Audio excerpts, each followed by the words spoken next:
Hi, my name is Casey Meyer. I'm also with Brady and Beth. We interviewed Dawn. One of the questions I asked was, is there any current legislation that might affect services to the population?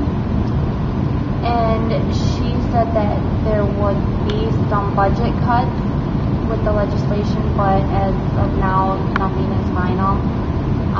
She predicted some budget cuts maybe with like the educational groups, like the kids that are actually sent away would meet with counseling or with a counselor, and to cut some of the costs, they could actually do more group therapy in session, which they could cut costs by adding more kids to the group, and then it would only be one counselor versus separate counseling sessions.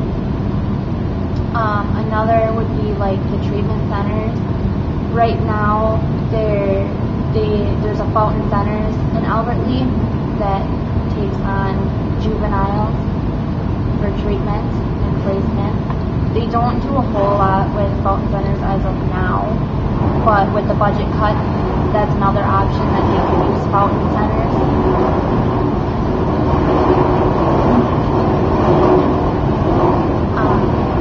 They could do like the Victims Crisis Center. They could refer out to other groups.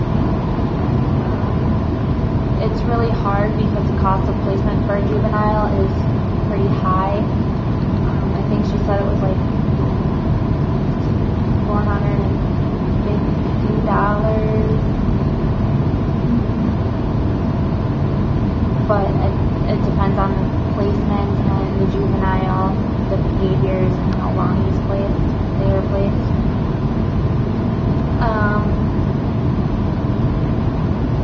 Another question, are there any laws that affect the way this social worker conducts her business?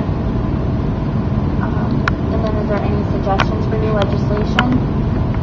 One of the things that Dawn does is she works underneath the judges, so if a kid gets in trouble, the judge does the paperwork and then hands it off to her for further evaluation and meetings and placement, treatment, stuff like that. The judge signs orders, it's due process. Her job is all ran by statutes that are placed by the government and laws that are in place. One of the things that she doesn't agree with is if a juvenile convicts his first petty offense and it's after 5 o'clock and there's no judge in the building, then the juvenile pretty much gets away without the punishment, because without the judge's order and signature, there's nothing that she can do legally. So it just kind of goes on as permanent record.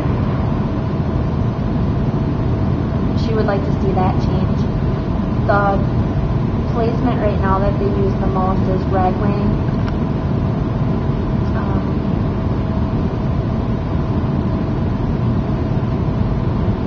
That she would like to see maybe be a little bit closer, but she knows that they can't stay in the same county that they live in due to like family members and friends that would be there.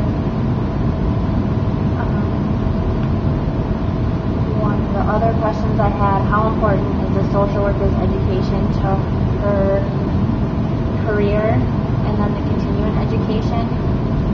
As of right now, she doesn't really fall back on her education a whole lot.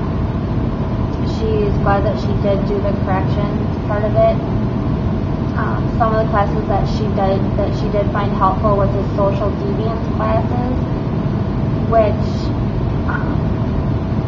gives more insight to how somebody with a criminal record would think versus somebody without one. She thought that it was helpful to like understand the way that they think in order to help them in their future. She liked the county work classes. She thought that the paperwork aspect helped, the education with the paperwork helped her out but at the same time, every county has their own statutes and the way that they file paperwork, what kind of paperwork they file, and how much.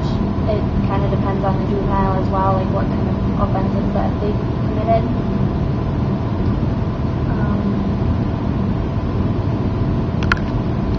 They do have a state computer that is ran that they put juveniles in, and that's all kind of the same that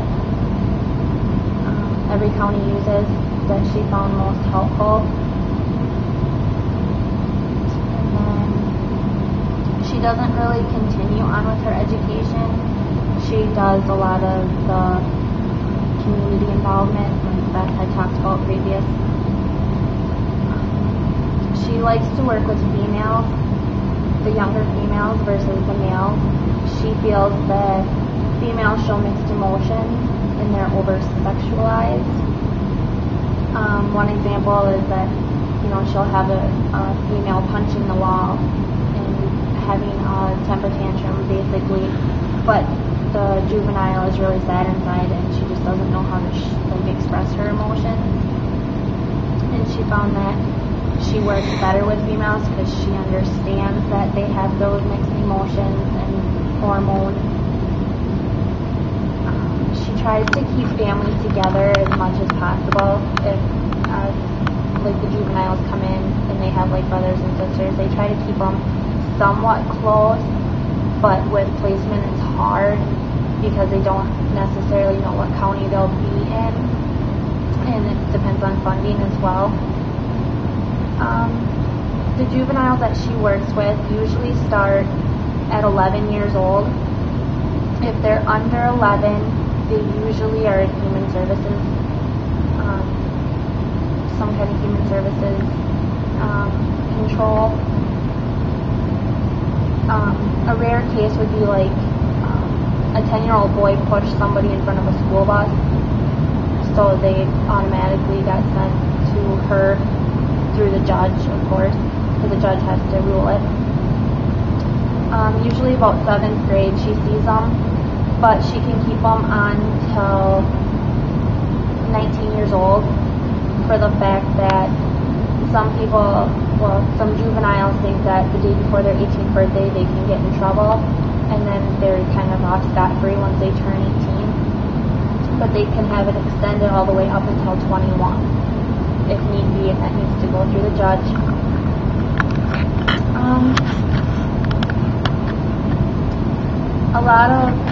A lot of boy juveniles, male juveniles, would rather be tried as an adult once they're older because they would rather serve jail time versus treatment, because treatment they have to think about what they've done versus in prison or in jail they just think that they're the big man on campus. And in some families that if the juvenile is younger than their brothers, she had one case where the juvenile is younger than the brother, and the brother was in jail and had his track record, so he just kind of thought that it was really cool. So she tries to keep them juveniles as long as possible and have them in treatment and placement so they can think about their actions versus being the big man and being in jail. As far as the files that she has, they are closed to the public if they're juvenile, if they're 15 years and older, and they have a felony that's in the state filing system, which that is open to the public. And I asked Dawn what advice she would have for students looking for probation officer or looking to become a probation officer. Her advice is to find an internship in the courthouse or around the courthouse, some kind of working side by side with a probation officer. She found that was the most helpful for her education purposes and that in her career now.